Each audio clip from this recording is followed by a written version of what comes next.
De gestão na economia. Mesmo com a devolução de recursos do BNDES, o governo federal vai precisar arrecadar perto de 100 bilhões de reais para cumprir a chamada regra de ouro do orçamento. Manter as contas de casa em dia não é fácil, mas a proposta é simples: não gastar mais do que você recebe.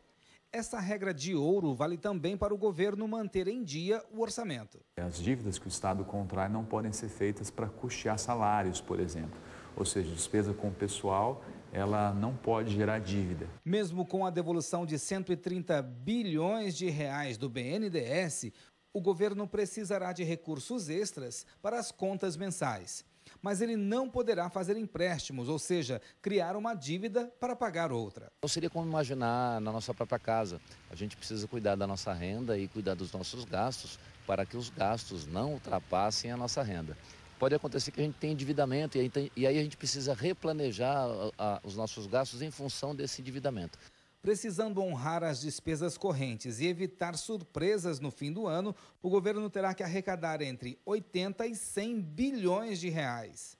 Para não cair em crime de responsabilidade fiscal, o governo precisa garantir arrecadação suficiente e não aumentar as suas dívidas. Por isso, ele já sofre pressão para mudar a tributação de combustíveis e alterar a forma de cobrança do imposto de renda sobre os fundos de investimentos. Buscar dar garantias para que o governo, se tiver que fazer novos empréstimos, que não seja para pagar aquilo que eles chamam de despesa corrente. Só posso agora emitir títulos se for para fazer obras de infraestrutura.